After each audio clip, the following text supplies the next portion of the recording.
दोस्तों, ये बात आज से लगभग 12 साल पहले की है, जब ये सब मेरे साथ हुआ था। वैसे तो मैं गांव का रहने वाला हूं, लेकिन मेरी पढ़ाई शहर में ही हुई है और मैं ज्यादातर शहर में ही रहा हूं, क्योंकि मेरे जो पापा हैं वो एक सरकारी कर्मचारी हैं और उनकी नौकरी शहर में थी, तो मैं भी शहर में ही रहता था। मेरे अलावा मेरी फैमिली में मेरा एक छोटा भाई भी है और मेरे दादा दादी भी हमारे साथ ही शहर में रहते हैं, क्योंकि मेरे पापा इकलौते बेटे हैं। हम लोगों ने शहर में ही एक घर खरीदा हुआ है और अब हम सब वहीं रहते हैं। खैर, उस वक्त मैंने कॉलेज में नई नई एडमिशन ली थी और मेरे लिए सब कुछ नया नया ही था। सब कुछ अच्छे से बीत रहा था, हमारी जिंदगी सही तरीके से चल रही थी।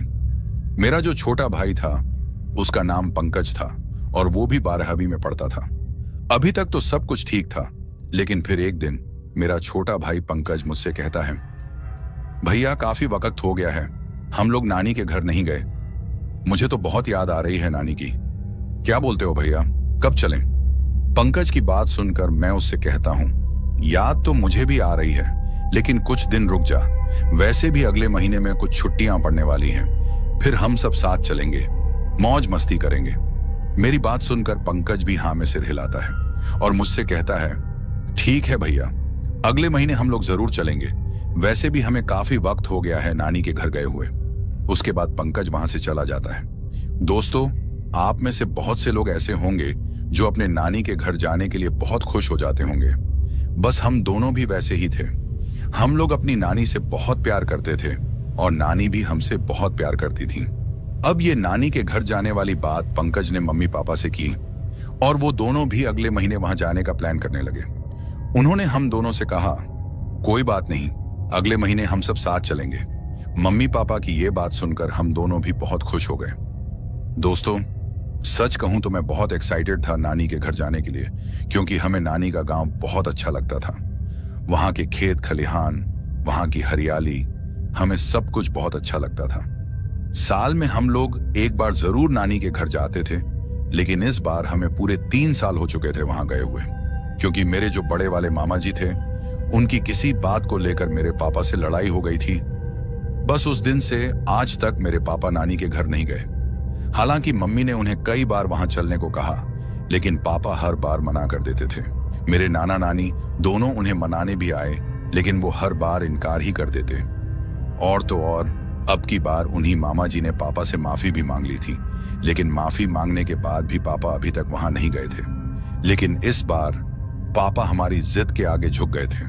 उन्होंने खुद हमसे कहा, अगले महीने जरूर चलेंगे। उनकी ये बात सुनकर मेरी मम्मी और हम दोनों बहुत खुश थे, क्योंकि अब हमें फिर से अपनी नानी के घर जाने का मौका मिल गया था। अब जैसे जैसे दिन गुजर रहे थे, वैसे वैसे मेरी और मेरे भाई की नानी के घर जाने की जिज्ञासा बढ़ती ही जा रही थी। काफी दिन गुजर जाने के बाद आखिर वो दिन भी आ ही जाता है, जिसके अगले दिन हमें नानी के घर के लिए निकलना था। लेकिन यहीं एक दिक्कत हो जाती है, और वो दिक्कत ये होती है कि पापा जैसे ही ऑफिस से वापस घर पहुंचते हैं तो वो हमसे कहते हैं, नानी के घर जाने का प्लान हमें कुछ दिनों के लिए कैंसिल करना पड़ेगा, क्योंकि काम का इतना ज्यादा लोड है कि मुझे छुट्टी मिलना मुश्किल है। पापा के मुंह से ये सब सुनकर हम सब उदास हो जाते हैं, क्योंकि हम लोगों ने कल जाने की पूरी तैयारी कर ली थी और अब सब किए कराए पर पानी फिरने वाला था। खैर, पापा के प्लान कैंसिल करने पर मैं और मेरा भाई पंकज काफी उदास हो जाते हैं, क्योंकि हम लोगों ने पैकिंग भी कर ली थी। और अब ये सब अचानक से सुनकर हम लोग दुखी थे, क्योंकि हमने सोचा था कि हम वहां जाकर खूब मस्ती करेंगे, घूमेंगे फिरेंगे वगैरह वगैरह। हम दोनों को उदास देखकर पापा को भी अच्छा नहीं लग रहा था, लेकिन आखिर वो भी क्या कर सकते थे, काम की मजबूरी जो थी। हमने अब नानी के घर जाने की आस को लगभग छोड़ ही दिया था। पापा का प्लान कैंसिल होने के बाद हम लोग काफी देर तक चुपचाप बने रहे, लेकिन फिर शाम को जब हम सब खाने पर बैठते हैं तो हमारे चेहरों को देखकर पापा हमसे कहते हैं, क्या हो गया तुम सबको, इतने उदास क्यों हो गए? फिर मुस्कुराते हुए बोले, कोई बात नहीं, अगर मैं नहीं जा सकता तो तुम लोग तो जा सकते हो। पापा के मुंह से ये बात सुनकर हमें थोड़ा अजीब लगा, क्योंकि हमें समझ नहीं आ रहा था कि पापा आखिर कहना क्या चाहते हैं। लेकिन फिर उन्होंने अपनी बात को आगे बढ़ाते हुए कहा, मुझे तो काम का ज्यादा लोड है, इसलिए छुट्टी मिलना मुश्किल है, लेकिन तुम्हारे पास तो वक्त है, तुम सब जा सकते हो। वैसे भी कुछ दिनों की बात है, तुम सब कल निकल जाओ, अगर 2 से 4 दिनों में मेरा काम खत्म हुआ तो हो सकता है मैं भी वहां आ जाऊं। पापा के मुंह से यह सब सुनकर हम लोग फिर से खुश हो जाते हैं, क्योंकि हमें दोबारा नानी के घर जाने की उम्मीद नजर आने लगी थी। खैर, उस रात हम दोनों बहुत खुश थे, क्योंकि अगले दिन हमें नानी के गांव के लिए निकलना था। पापा के बिना गांव जाना थोड़ा अजीब लग रहा था, लेकिन इस बात की आस थी कि शायद पापा अपना काम खत्म करके बाद में आ ही जाएंगे। अब अगला दिन आ जाता है, हम दोनों तैयार हो जाते हैं, लेकिन वहां एक और बात हो जाती है, और वो बात ये होती है कि मम्मी भी हमारे साथ चलने से मना कर देती हैं। वो हमसे कहती हैं, मैं भी तुम्हारे पापा के साथ ही आऊंगी, वैसे भी इतने वक्त बाद जा रहे हैं तो क्यों ना हम दोनों साथ ही चलें। मम्मी की बात सुनकर हमें भी सही लगा, क्योंकि इतने समय बाद अगर वो दोनों साथ आएंगे तो इससे अच्छी बात और क्या हो सकती है। उसके बाद हम दोनों भाई अपनी मम्मी और दादा दादी से विदा लेकर घर से निकल जाते हैं। पापा हमारे साथ ही आते हैं, क्योंकि वो हमें बस स्टैंड तक छोड़ने आने वाले थे। हम ट्रेन से भी जा सकते थे, लेकिन पापा ने टिकट नहीं कटवाई थी। असल में वो पहले से ही जानते थे कि काम का लोड ज्यादा होने वाला है और शायद उनका प्लान कैंसिल हो जाए, इसलिए उन्होंने टिकट नहीं ली थी। ये बात उन्होंने अब जाकर हमसे कही।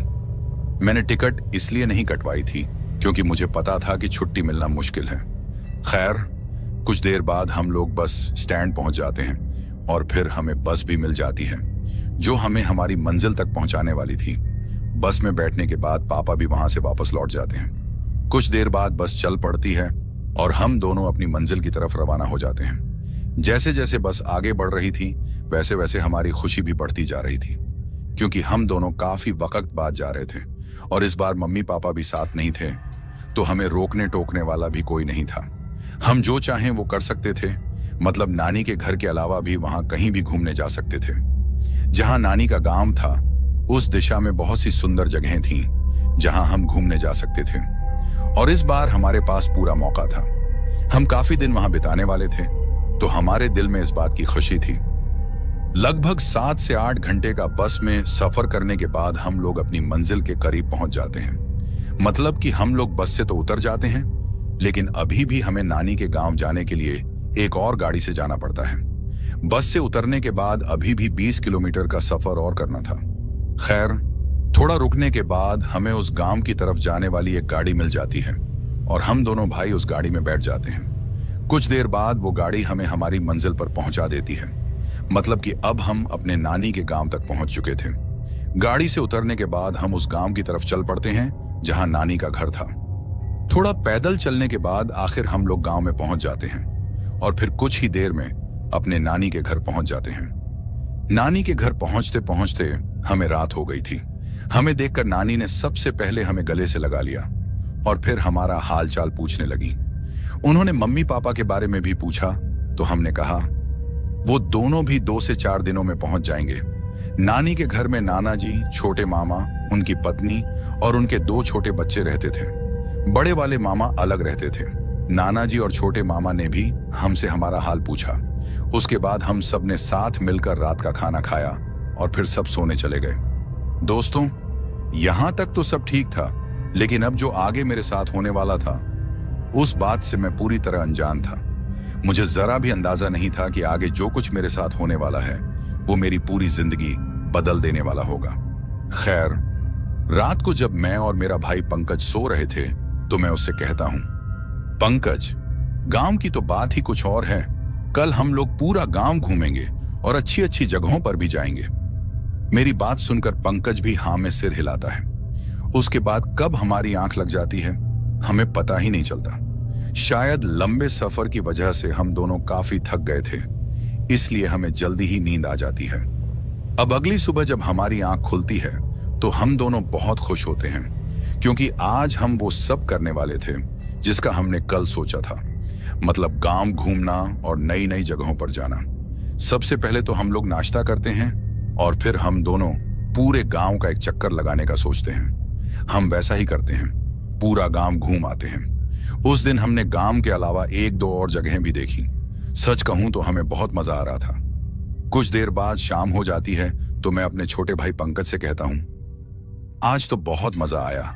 कल मैं तुम्हें एक ऐसी जगह ले चलूंगा जहां जाकर तुम्हें और भी ज्यादा मजा आएगा। मेरे मुंह से यह सुनकर पंकज मुझसे पूछता है, कौन सी जगह भैया? तो उसकी बात सुनकर मैं मुस्कुराते हुए कहता हूं, वो तो तुम्हें कल ही पता चलेगी। लेकिन मेरा भाई बड़ा जिद्दी था। वो लगातार मुझसे जोर देकर कहता रहा, बता दो ना भैया, कौन सी जगह कल हम जाने वाले हैं। तो उसकी ज्यादा जिद करने पर मैं उससे कहता हूं, ठीक है तो सुनो, कल हम लोग इस गांव से थोड़ी दूर एक नदी के पास जाएंगे। वहां हम लोग खूब मजे करेंगे, नहाएंगे, बहुत मजा आएगा। मेरी बात सुनकर पंकज की आंखें खुशी से चमक उठती हैं। जिस नदी पर जाने की मैं बात कर रहा था, वहां मैं कई साल पहले अपने बड़े मामा जी के साथ गया था। बड़े मामा उस वक्त उस नदी की तरफ अक्सर जाया करते थे। वो और उनके दोस्त उस नदी में नहाने जाया करते थे। मैं भी जब कभी नानी के घर आता था तो एक बार मैंने मामा जी से वहां जाने की जिद की थी, तो उन्होंने मुझे वो नदी दिखाई थी। हालांकि मैं उस दिन वहां नहाया नहीं था, क्योंकि मामा जी ने कहा था वो नदी बहुत गहरी है, इसलिए तुम उससे दूर रहना। लेकिन मेरे मन में हमेशा ये बात रहती थी कि जब कभी मैं बड़ा हो जाऊंगा तो मैं भी उस नदी में नहाने जाऊंगा, मजे करूंगा। और आज वो दिन आ ही गया था कि मैं भी उस नदी पर जाऊं और मस्ती करूं। दोस्तों, मुझे तैरना आता था और मेरे छोटे भाई पंकज को भी तैरना आता था, इसलिए हमें कोई डर नहीं था, कोई चिंता नहीं थी। खैर, उसके बाद हम दोनों सो जाते हैं और अगली सुबह जब हम उठते हैं तो हम दोनों के चेहरों पर खुशी साफ झलक रही थी, क्योंकि आज हम उस नदी पर नहाने जाने वाले थे। लेकिन यही मेरी सबसे बड़ी गलती थी। काश उस वक्त वो ख्याल मेरे मन में ना आया होता तो जो कुछ मेरे साथ होने वाला था वो कभी नहीं होता। उस नदी पर जाना मेरे लिए कितना खतरनाक हो सकता था, मैं ये बात बिल्कुल नहीं जानता था। वो जो नदी थी जहां हम लोग जाने वाले थे, वो मेरी नानी के गांव से लगभग आधे घंटे की दूरी पर थी। सुबह उठने के बाद हम लोग अपने बड़े मामा जी के घर जाते हैं, और ये वही वाले मामा जी होते हैं जिनकी किसी बात को लेकर मेरे पापा के साथ बहसबाजी हो गई थी, और उन्हीं की वजह से पापा यहां नहीं आते थे। लेकिन जैसा कि मैंने आपसे पहले भी कहा, उसके बाद मेरे इन मामा जी ने पापा से माफी भी मांग ली थी। आज मेरे ये बड़े वाले मामा जी अलग रहते हैं। इनका घर मेरी नानी के घर के साथ में ही था। उसके बाद हम दोनों भाई उनके साथ कुछ देर बातें करते हैं, और फिर बातों बातों में मैं उनसे उस नदी के बारे में पूछ ही लेता हूं। मामा जी, क्या आज भी आप उस नदी पर नहाने जाते हैं? मेरी बात सुनकर वो थोड़े से चौंक जाते हैं और मुझसे कहते हैं, कौन सी नदी की बात कर रहे हो तुम? तो मैं उनसे कहता हूं, वही नदी मामा जी, जहां आप एक बार मुझे लेकर गए थे, जहां आप और आपके दोस्त अक्सर नहाने जाया करते थे। मेरी बात सुनकर मामा जी मुझसे कहते हैं, नहीं, अब मैं उस तरफ नहीं जाता। और फिर वो हमें भी उस तरफ न जाने की हिदायत देते हैं। जब मैंने उनसे इस बारे में पूछा तो उन्होंने मुझसे बस इतना कहा, जितना तुमसे कहा गया है उतना ही करो। मैंने कहा है वहां मत जाना तो वहां मत जाना। मामा जी की ये बात सुनकर मुझे थोड़ा अजीब लगा, और ऐसा महसूस हुआ जैसे वो मुझसे कुछ छुपा रहे हों। खैर, अब मैं ज्यादा उनकी बात पर ध्यान न देकर बस यही सोचता हूं कि मामा जी यही सोच रहे होंगे कि वो नदी काफी गहरी है, और अगर हम वहां गए तो कहीं डूब न जाएं। शायद इसलिए मामा जी हमें उस तरफ जाने से मना कर रहे हैं। लेकिन मामा जी को क्या पता कि अब हम लोग अच्छे से तैरना भी जानते हैं। खैर, उसके बाद हम मामा जी के घर से निकल जाते हैं। नानी के गांव में एक लड़का और रहता था, उसका नाम राहुल था। वो भी हमारा दोस्त था। जब कभी भी बचपन में हम नानी के घर आते थे तो वो लड़का भी हमारे साथ खेलने आया करता था। अब वो लड़का भी शहर में पढ़ता था। उसके पापा की नौकरी भी शहर में ही थी, तो वो वहीं पढ़ता था। लेकिन इस बार वो भी छुट्टियों में अपने गांव आया हुआ था। हम लोग उससे मिलने उसके घर चले जाते हैं। वो भी हमें देखकर काफी खुश हो जाता है। कुछ देर बातें करने के बाद हम उससे उस नदी पर चलने को कहते हैं। मेरी बात सुनकर वो भी उस नदी पर चलने के लिए तैयार हो जाता है, जो कि हमारे लिए सबसे अच्छी बात थी, क्योंकि अब हम 2 से 3 हो गए थे। खैर, नानी और मामा जी को हम लोग ये कहकर घर से निकलते हैं कि आज हम राहुल के साथ घूमने जा रहे हैं। वो हमें इस गांव से पीछे वाले दूसरे गांव में ले जाएगा। सुना है वो गांव भी काफी सुंदर है और वहां बहुत सी अच्छी जगह हैं जहां हम घूम सकते हैं। राहुल को नानी अच्छे से जानती थी और वो तो उसी गांव का था, तो कोई दिक्कत वाली बात नहीं थी। नानी भी मान जाती हैं और हमसे कहती हैं, घर जल्दी आ जाना, ज्यादा देर मत करना। नानी की बात सुनकर हम हामी भरते हैं और फिर हम दोनों राहुल के पास चले जाते हैं। उसके बाद मैं, राहुल और मेरा छोटा भाई पंकज उस नदी की तरफ निकल जाते हैं। लगभग आधे घंटे का सफर करने के बाद हम लोग उस नदी के पास पहुंच जाते हैं। वो नदी देखने में बहुत खूबसूरत थी और जंगल के बीचों बीच से गुजरती थी। हम लोग उस नदी को देखकर काफी खुश हो जाते हैं। चारों तरफ शांत माहौल बना हुआ था। बस उस नदी में बहते पानी की आवाज जो किसी संगीत से कम नहीं लग रही थी। हम तीनों के अलावा उस नदी के आसपास हमें और कोई भी नजर नहीं आ रहा था, जो कि मुझे थोड़ा अजीब लगा, क्योंकि आमतौर पर जब भी मैं नानी के घर इन महीनों में आता था तो इस नदी की तरफ गांव से बहुत से लड़के और लोग नहाने आया करते थे। लेकिन इस बार सिर्फ हम तीन ही उस नदी पर थे। जिस वक्त की मैं आप लोगों को बात सुना रहा हूं वो वक्त गर्मियों का था, तो तभी मुझे अजीब लग रहा था, क्योंकि हमारे अलावा गांव की तरफ से कोई भी हमें वहां नजर नहीं आ रहा था। खैर, हम लोग इस बात पर ज्यादा ध्यान न देकर सीधे अपने कपड़े वगैरह खोलकर उस नदी में कूद जाते हैं, क्योंकि अब हमसे सब्र नहीं हो रहा था। हम लोग उस नदी में मजे करना चाहते थे, तैरना चाहते थे, और सबसे अच्छी बात यह थी कि आज हमें कोई रोकने टोकने वाला भी नहीं था। दोस्तों, अब हम तीनों उस नदी में उतर चुके थे। हम तीनों को उस नदी में तैरकर काफी मजा आ रहा था। हम तीनों तैरना जानते थे, तो दिक्कत वाली कोई बात नहीं थी। एक बात सच थी, और वो बात यह थी कि वाकई नदी काफी गहरी थी। अगर कोई तैरना न जानता हो तो आराम से वो इस नदी में डूब जाएगा। उस वक्त तैरते तैरते मेरे दिमाग में एक बात आती है, और वो बात यह होती है कि शायद इसलिए ही मेरे बड़े मामा जी हमें उस तरफ जाने से मना कर रहे थे। खैर, अभी तक सब कुछ सामान्य चल रहा था, लेकिन फिर मेरे साथ कुछ अजीब घटनाएं शुरू हो जाती हैं। मैं जब उस नदी में तैर रहा होता हूं तो अचानक से मुझे अपनी टांग पर एक तेज जलन महसूस होती है। वो जलन इतनी तेज थी कि मेरा उस नदी में ज्यादा देर टिकना मुश्किल हो रहा था। अब जब ऐसा होता है तो मैं नदी के किनारे की तरफ चला जाता हूँ। किनारे पर पहुंचकर जब मैं अपनी टांग को देखता हूँ तो मुझे अपनी टांग से खून निकलता हुआ दिखाई देता है। अब जब ऐसा होता है तो मुझे काफी अजीब लगता है, और मैं सोचता हूँ कि आखिर ये सब कैसे हो गया। दरअसल मेरी टांग पर एक लंबा सा घाव का निशान दिखाई देता है। ऐसा लग रहा था जैसे किसी तेज धार वाली चीज से वो घाव बना हो। लेकिन ताज्जुब की बात यह थी कि इस पानी में आखिर वो तेज धार वाली चीज कहां से आ गई जिसने मुझे ये घाव दे दिया। उस घाव से खून चल रहा था। मुझे किनारे पर बैठा देख पंकज और राहुल भी मेरे पास आ जाते हैं, और जब वो मेरी टांग पर बने उस घाव को देखते हैं तो उन्हें भी अजीब लगता है। लेकिन फिर राहुल मुझसे कहता है, हो सकता है नदी में कोई कांटेदार चीज आ गई हो जिससे तुम्हारी टांग टकरा गई हो और फिर यह घाव बन गया। चिंता वाली कोई बात नहीं, कुछ देर घाव पर हाथ रखो ताकि खून बहना बंद हो जाए।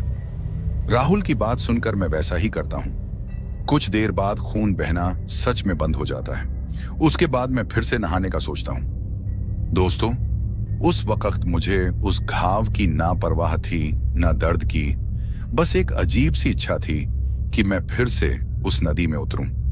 मुझे ऐसा लग रहा था जैसे वो नदी मुझे अपने पास बुला रही हो, अपनी ओर खींच रही हो।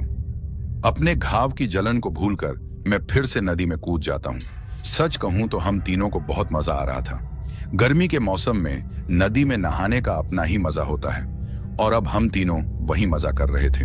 कुछ देर तक सब फिर से सामान्य रहा, लेकिन फिर मेरे साथ एक और घटना हो जाती है। इस बार जब मैं नहा रहा था तो मुझे ऐसा महसूस होता है जैसे कोई अपने हाथों से मेरी टांगें पकड़ने की कोशिश कर रहा हो। अब जब मुझे ऐसा महसूस होता है तो मैं किनारे की तरफ जाने की कोशिश करता हूं, लेकिन जैसे ही मैं किनारे के पास पहुंचने वाला होता हूं, मुझे एहसास होता है कि किसी के हाथ मेरी टांगों को पकड़ चुके हैं। मैं डर जाता हूं और जोर से अपनी टांगें पीछे की तरफ झटका मारता हूं, जिससे वो हाथ मेरी टांगों से छूट जाते हैं और मैं जल्दी से किनारे पर पहुंच जाता हूं। यह सब इतना जल्दी हुआ कि मैं खुद समझ नहीं पाया। मेरे दिल की धड़कन बहुत तेज हो गई थी, क्योंकि मुझे समझ ही नहीं आ रहा था कि यह क्या था जो अभी अभी मेरे साथ हुआ। कुछ देर किनारे पर बैठने के बाद पंकज और राहुल भी मेरे पास आ जाते हैं। वो दोनों मुझसे पूछते हैं, क्या हुआ? मैं उन्हें सब बता देता हूं कि मुझे ऐसा महसूस हुआ जैसे कोई मुझे पकड़ने की कोशिश कर रहा था। मेरी बात सुनकर राहुल हंसते हुए कहता है, भाई इस नदी में हम तीनों के अलावा और कोई नहीं है, तो तुम्हें कौन पकड़ेगा? ये जरूर तुम्हारा वहम है, या हो सकता है नदी के अंदर कोई झाड़ी बहकर आई हो जो तुम्हारे पांव से टकरा गई हो। फिर राहुल मुझसे कहता है, तुम ज्यादा मत सोचो और आओ, थोड़ा और तैरते हैं। राहुल की बात सुनकर मैं साफ मना कर देता हूं, बस भाई आज के लिए काफी है, चलो अब गांव की तरफ चलते हैं, वैसे भी नानी को हमारी चिंता हो रही होगी।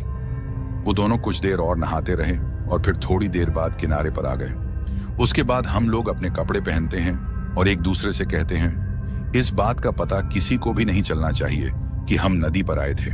सब लोग हामी भरते हैं और फिर हम तीनों गांव की तरफ लौट आते हैं। कुछ देर बाद हम गांव पहुंच जाते हैं। राहुल अपने घर चला जाता है और हम दोनों नानी के घर आ जाते हैं। दोस्तों, सच में आज बहुत मजा आया, लेकिन जो कुछ भी आज मेरे साथ हुआ वो मेरे जहन से निकलने का नाम ही नहीं ले रहा था। मैं बस इसी सोच में था कि जो भी मैंने उस नदी में महसूस किया, क्या वो सच था या फिर सिर्फ मेरा एक वहम।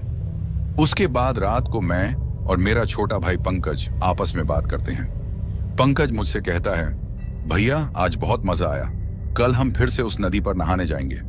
पंकज की ये बात सुनकर मैं पंकज से कहता हूं, नहीं पंकज, अब उस नदी पर हम नहीं जाएंगे, मुझे कुछ ठीक नहीं लग रहा। आज जो मैंने महसूस किया है, ऐसा आज से पहले मैंने कभी महसूस नहीं किया। तो मेरी बात सुनकर पंकज मुझसे कहता है, तुम भी ना भैया, बस ऐसे ही डर रहे हो, कुछ नहीं होगा। और जो भी तुम्हें आज महसूस हुआ वो बस तुम्हारा वहम था। अगर ऐसा कुछ होता तो तुम्हारे अलावा हम दोनों भी तो उसी नदी में नहा रहे थे, हमें तो कुछ भी ऐसा महसूस नहीं हुआ। देखो भैया, तुम इस बात को अपने दिमाग से निकाल दो और ये सोचो कि आज हमने कितने मजे किए। पंकज की बात सुनकर मुझे भी अब थोड़ा अच्छा महसूस हो रहा था और मैं सोच रहा था कि हो सकता है ये सब मेरा वहम ही हो, क्योंकि बात पंकज की भी सही थी। मेरे अलावा वो दोनों भी तो वहीं नहा रहे थे, उनके साथ तो कुछ ऐसा नहीं हुआ। मैं अपने आप को एक झूठा दिलासा दे रहा था। शायद मैं इस बात को समझ ही नहीं पा रहा था कि ये जो कुछ भी मेरे साथ हुआ था, ये एक तरह की चेतावनी थी। खैर, अब अगला दिन आ जाता है। हम लोग फिर से किसी तरह गांव से बाहर निकल जाते हैं। मतलब कि हम तीनों फिर से गांव से निकलकर उस नदी की तरफ निकल जाते हैं। थोड़ी देर बाद हम लोग नदी के पास पहुंच जाते हैं। आज हम लोग दिन के 3 बजे उस नदी पर पहुंचे थे, क्योंकि सुबह से हमें वक्त ही नहीं मिल रहा था वहां जाने का। कभी बड़े मामा जी हमसे बातचीत करने आ जाते, कभी उनके बच्चे हमारे साथ रहते। किसी तरह से हम लोग वहां से निकले थे। हम लोग बिल्कुल भी वक्त जाया नहीं करना चाहते थे। अब जब हम लोग नदी के पास पहुंचते हैं तो सबसे पहले पंकज और राहुल अपने कपड़े खोलकर नदी में कूद जाते हैं। जैसे ही वो लोग नदी में जाते हैं तो वो लोग तैरते तैरते मुझसे कहते हैं, आ जाओ, तुम भी आओ, काफी मजा है। दोस्तों, मैं एकदम से शांत बनकर उन दोनों को देख रहा था, क्योंकि मेरा मन उस नदी में जाने का बिल्कुल भी नहीं था, क्योंकि कल को मैंने जो महसूस किया था वो अब भी मेरे जहन में था। खैर, कुछ देर पंकज और राहुल को नहाता देखकर मुझे भी मन कर रहा था नदी में जाने को। तभी थोड़ी देर बाद राहुल मुझसे कहता है, भाई कितने डरपोक हो यार, कुछ नहीं होगा, आ जाओ, वैसे भी देर हो जाएगी हमें, अभी कुछ समय है, नहा लो, घर भी तो जाना है। पंकज और राहुल मुझे बार बार नदी में आने को कह रहे थे। उनके लगातार बुलाने पर मैं भी पानी में जाने के लिए तैयार हो जाता हूं और खुद से कहता हूं, यार पवन, तुम सच में डरपोक हो यार, कुछ नहीं होगा, देखो तो वो दोनों कितने मजे कर रहे हैं, कुछ नहीं होगा, हो सकता है जो कल मैंने महसूस किया था वो मेरा वहम हो। खैर, अपने आप को झूठी तसल्ली देने के बाद मैं भी अपने कपड़े खोलकर पानी में कूद जाता हूं। पानी में कूदने के बाद हम तीनों तैरते हैं। काफी मजा आ रहा था। सच में आज तो कल से भी ज्यादा मजा आ रहा था। उस नदी वाली जगह पर सिर्फ हम लोगों की ही आवाजें सुनाई दे रही थीं। हम लोग काफी मौज मस्ती कर रहे थे, लेकिन फिर मेरे साथ कुछ ऐसा होता है जिसकी मैंने कभी कल्पना भी नहीं की थी। दोस्तों, अब आप सब ये सोच रहे होंगे कि ऐसा मेरे साथ क्या हो गया जिसकी मैंने कभी कल्पना भी नहीं की थी। तो आपको बताता चलूं। कुछ देर नहाने के बाद पंकज और राहुल किनारे पर एक बड़े से पत्थर पर बैठ जाते हैं और मैं अकेला ही उस नदी में तैर रहा था। कुछ देर तक तो सब ठीक रहता है, लेकिन फिर अचानक से मुझे कल की ही तरह किसी के हाथ अपनी टांगों पर महसूस होते हैं। अब जब मुझे ऐसा महसूस होता है तो मैं काफी ज्यादा डर जाता हूं और फिर मैं किनारे की तरफ भागने लगता हूं। लेकिन मेरे भागने से पहले ही वो हाथ जो पानी के अंदर मुझे महसूस हो रहे थे, वो मेरी टांगों को कसकर पकड़ लेते हैं। अब जब ऐसा होता है तो मैं कल की तरह ही अपनी टांगों से एक जोरदार झटका पीछे की तरफ देता हूं, लेकिन इस बार वो झटका किसी काम का नहीं होता। उन हाथों की पकड़ इतनी मजबूत थी कि मैं ठीक से तैर भी नहीं पा रहा था। काफी कोशिश करने के बाद भी जब मैं खुद को छुड़ा नहीं पाया तो मैं पंकज और राहुल को आवाज लगाकर कहता हूं, बचाओ, मुझे बचाओ। लेकिन वो दोनों मेरी बातों को मजाक में ले रहे थे। वो दोनों यही सोच रहे थे कि मैं मजाक कर रहा हूं। अब कुछ ही देर में वो हाथ मुझे पानी के अंदर की तरफ खींच लेते हैं और फिर पानी के अंदर मुझे कुछ ऐसा दिखाई देता है जिसे देखकर मेरी आंखें फटी की फटी रह जाती हैं और मैं डर के मारे कांपने लगता हूं। दोस्तों, आप सबके अंदर भी यही बात होगी कि अब मैंने क्या देखा। तो आपको बताता चलूं, जैसे ही कुछ सेकंड के लिए मैं पानी के अंदर चला जाता हूं तो मैं देखता हूं कि एक भयानक दिखने वाली औरत मुझे दिखाई देती है, जिसकी आंखें पूरी तरह से सफेद थीं और बाहर की तरफ उभरी हुई लग रही थीं। उन आंखों को देखकर ऐसा लग रहा था जैसे अभी वो बाहर गिर जाएंगी। वो औरत काफी भयानक दिख रही थी और उसने अपने हाथों से मेरी टांगों को काफी मजबूती से पकड़ रखा था। पानी के अंदर अब मेरा दम घुट रहा था। मैं काफी कोशिश कर रहा था उस औरत की पकड़ से छूटने की, लेकिन उस कोशिश का कोई फायदा होता मुझे दिखाई नहीं दे रहा था। दोस्तों, सच कहूं तो उस वक्त मुझे अपनी मौत नजर आ रही थी, क्योंकि मैं बेबस हो रहा था। पानी के अंदर मेरा दम घुट रहा था। जिस तरह पानी के बाहर कोई मछली फड़फड़ाती है, ठीक उसी तरह अपनी जिंदगी के लिए मैं उस वक्त फड़फड़ा रहा था। मैं काफी हाथ पांव मार रहा था, लेकिन उसका कोई फायदा मुझे दिखाई नहीं दे रहा था। अब कुछ ही देर में मेरी सांसें जवाब देने लग जाती हैं, क्योंकि मेरे मुंह और नाक के अंदर पानी जा चुका था।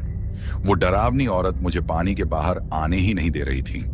अब जब कुछ सेकंड्स तक ये सब चलता रहा तो मैं भी अब हार मान चुका था। मुझे बस ऐसा लग रहा था जैसे अब सब खत्म हो जाएगा। लेकिन ठीक उसी वक्त मुझे एक हाथ अपने बालों पर महसूस होता है। कोई मेरे बालों को ऊपर की तरफ खींच रहा था। अब जब ऐसा होता है तो मैं कुछ सेकंड के लिए पानी से बाहर आ जाता हूं। बार बार कोई मुझे पानी से बाहर लाने की कोशिश कर रहा था। मैं कुछ सेकंड के लिए बाहर आता और फिर पानी के अंदर चला जाता। इसी कशमकश में मैं बेहोश हो जाता हूं। उसके बाद मुझे कुछ भी पता नहीं चलता कि आखिर मेरे साथ क्या हुआ। लेकिन कुछ देर बाद जब मुझे होश आता है तो मैं खुद को उस नदी के किनारे पर देखता हूं और मेरी आंखों के सामने राहुल और पंकज मुझे दिखाई देते हैं। पंकज काफी जोरों से रो रहा था और मुझे होश में आने को कह रहा था। वो रोते हुए बस यही कह रहा था, सब मेरी ही गलती है भैया। आज मैंने ही तुमसे यहां आने की जिद की थी, मुझे माफ कर दो भैया। उसकी बातें सुनकर मैं थोड़ा ऊपर की तरफ उठता हूं और खुद को अच्छे से देखता हूं, क्योंकि मुझे यकीन ही नहीं हो रहा था कि मैं जिंदा बच गया हूं। खैर, उसके बाद मैं पंकज को चुप कराता हूं और उसे गले लगाता हूं। उसके बाद मैं उन दोनों से पूछता हूं कि आखिर मैं जिंदा कैसे बचा। तो मेरी बात सुनकर राहुल मुझसे कहता है, जब तुम डूब रहे थे और हमसे कह रहे थे कि मुझे बचाओ, तो हमें लगा कि तुम मजाक कर रहे हो, क्योंकि हम जानते थे कि तुम तैरना जानते हो और शायद हमारे साथ मजाक कर रहे हो। लेकिन जब तुम पानी के अंदर चले गए और बाहर नहीं आए तो हमें डर लगा कि कहीं तुम सच में डूब तो नहीं रहे। जिस जगह तुम पानी के अंदर चले गए थे उस जगह पानी थोड़ी ज्यादा हलचल करने लग गया था। अब जब ऐसा हुआ, हमें नजर आया कि तुम्हें बचाने के लिए हम दोनों ही पानी में कूद गए। कुछ सेकंड्स में मैं तुम्हारे पास पहुंच जाता हूं और तुम्हारे बालों को पकड़कर तुम्हें पानी से बाहर लाने की कोशिश करता हूं, लेकिन तब तक तुम बेहोश हो गए। उसके बाद मैं और पंकज तुम्हें पानी से बाहर निकाल देते हैं। तुम्हारी हालत को देखकर हम लोग काफी ज्यादा डर गए थे। हमें लग रहा था कि कहीं तुम्हें कुछ हो गया हो, लेकिन अच्छी बात यह थी कि तुम्हारी सांसें अभी भी चल रही थीं। हमने काफी कोशिशें की तुम्हें होश में लाने की। भगवान का शुक्र है कि तुम जिंदा बच गए। उसके बाद मैं राहुल और पंकज दोनों का शुक्रिया करता हूं। उसके बाद वो दोनों मुझसे पूछते हैं, आखिर क्या हो गया था, तुम डूब कैसे गए।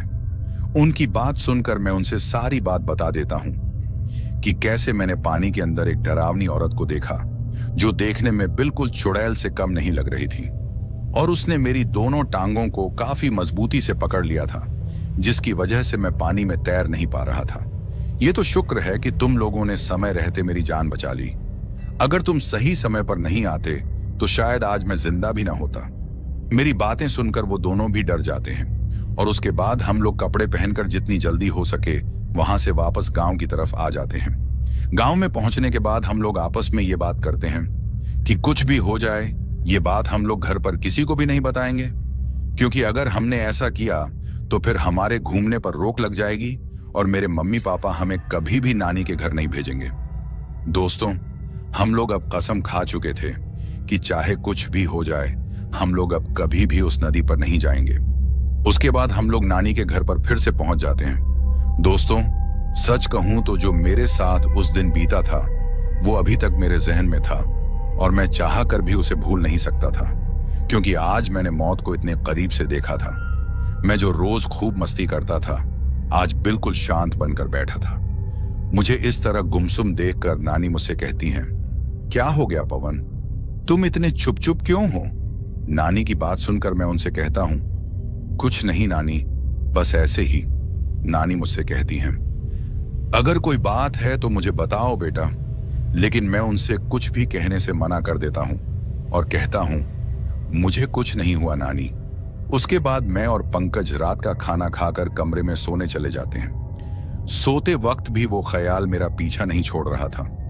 मैं बस भगवान का शुक्रिया कर रहा था, हे भगवान, आज तुम्हारी वजह से ही मैं जिंदा बच पाया हूं, नहीं तो जो हादसा मेरे साथ हुआ था वहां से जिंदा लौटकर आना लगभग नामुमकिन था। खैर, कुछ देर वो सब सोचने के बाद मुझे नींद आ जाती है। अब जब मुझे नींद आती है तो मैं कुछ देर बाद खुद को उसी नदी के पास खड़ा देखता हूं। अब जब ऐसा होता है तो मेरी हालत खराब हो जाती है, क्योंकि इतनी रात को आखिर मैं उस नदी के पास पहुंचा तो पहुंचा कैसे? मुझे कुछ समझ नहीं आ रहा था। मैं काफी ज्यादा डर चुका था। मेरे हाथ पांव जैसे सुन्न पड़ चुके थे। मैं नदी के किनारे खड़ा था और मैं बिल्कुल भी हिल नहीं पा रहा था। ऐसा लग रहा था जैसे मैं एक ही जगह जम चुका हूं, क्योंकि बहुत कोशिश करने पर भी मैं हिल नहीं पा रहा था। अब कुछ ही देर बाद मुझे उस नदी में रात के वक्त हलचल होती महसूस होती है। थोड़ी देर में उस नदी के अंदर से एक लाश बाहर निकलती है जो किसी औरत की होती है। अब जब ऐसा होता है तो मेरी हालत और भी ज्यादा खराब हो जाती है। कुछ देर तक तो वो लाश वैसे ही उस पानी में तैरती रहती है, लेकिन फिर अचानक उस लाश की आंखें खुल जाती हैं। अब जब उसकी आंखें खुलती हैं तो मैं देखता हूं वो आंखें पूरी तरह सफेद दिखाई देती हैं, बिना पुतलियों के। वो लाश अब हिलने लगती है और फिर धीरे धीरे मेरी तरफ आने लगती है। थोड़ा करीब आने के बाद वो लाश पानी के अंदर खड़ी हो जाती है और फिर धीरे धीरे मेरी तरफ बढ़ने लगती है। दोस्तों, अब जब मैं उस डरावनी दिखने वाली औरत को अपनी तरफ आते देखता हूं तो उस वक्त जो मेरी हालत होती है वो मैं आप लोगों को बता भी नहीं सकता। मेरा पूरा जिस्म थर थर कांपने लगता है। कुछ ही देर में वो औरत मेरे काफी करीब पहुंच जाती है और फिर वो चुड़ैल उस पानी के बाहर आ जाती है। पानी से बाहर आते ही वो मेरे बिल्कुल करीब आ जाती है। दोस्तों, उसका चेहरा इतना भयानक था कि मेरी नजरें उसे ज्यादा देर तक बर्दाश्त नहीं कर पा रही थीं। उसके चेहरे की चमड़ी पूरी तरह से सड़ चुकी थी और उससे बहुत गंदी बदबू आ रही थी। उसके लंबे भीगे बाल उसे और भी खौफनाक बना रहे थे। उसके हाथों की उंगलियां और नाखून काफी लंबे दिखाई दे रहे थे। उसके होंठ कटे फटे थे और मुंह से बाहर की तरफ काफी बड़े बड़े दांत भी दिखाई दे रहे थे। अगर मैं उसके पूरे रूप का वर्णन करूं तो सच में उसे ज्यादा देर तक देखना मौत को देखने के बराबर था। वो इतनी भयानक थी कि अगर कोई आम आदमी देख ले तो उसी वक्त हार्ट अटैक से मर जाए, और उस वक्त मेरी हालत भी बिल्कुल वैसी ही थी। फिर उसने अचानक अपने हाथों से मेरे गले को पकड़ लिया और बहुत भयानक तरीके से हंसने लगी। थोड़ा हंसने के बाद वो मुझसे कहती है, आज तो तुम्हारे दोस्त ने तुम्हें मुझसे बचा लिया, लेकिन तुमने क्या सोचा कि मैं तुम्हें ऐसे ही जाने दूंगी? मैं तुम्हें जिंदा नहीं छोड़ूंगी। ये बात कहकर वो फिर से जोर जोर से हंसने लग जाती है। उसकी ये बात सुनकर मैं बुरी तरह डर जाता हूं। पहले तो मैं अपनी आंखें बंद करता हूं और फिर जोर जोर से चिल्लाने लगता हूं।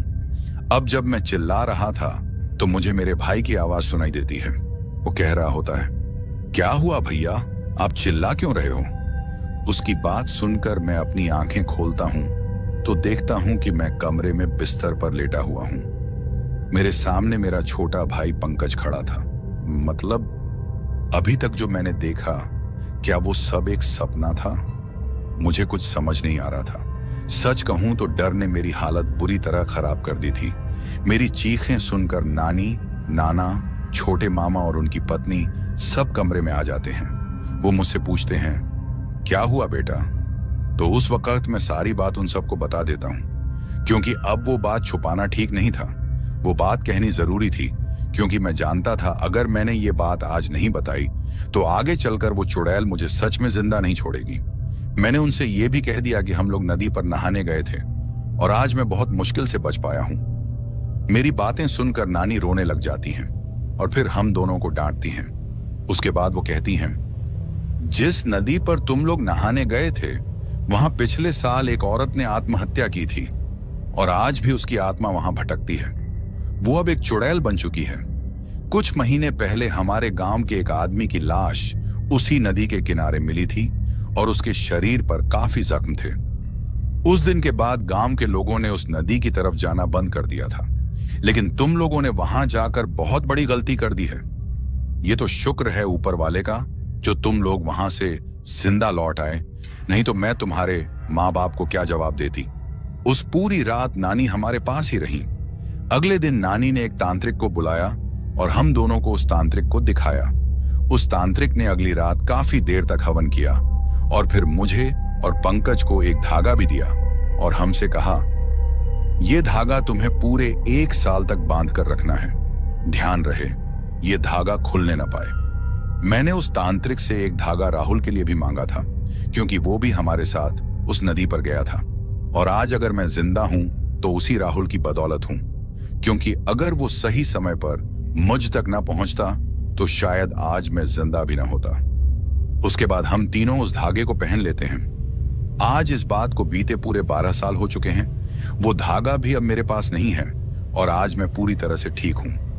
लेकिन आज भी जब मैं उस वक्त को याद करता हूं तो मेरी रूह कांप जाती है। वो पूरा मंजर मेरी नजरों के सामने ताजा हो जाता है। इस बात का पता हमारे मम्मी पापा को आज तक नहीं लग पाया, क्योंकि हमने ये बात अपने मम्मी पापा को आज तक नहीं बताई और अपनी नानी और मामा जी से भी ये बात उनसे छुपाने के लिए कह दिया था, क्योंकि अगर हमने ऐसा न किया होता तो मम्मी पापा हमें भविष्य में कभी भी नानी के घर नहीं भेजते।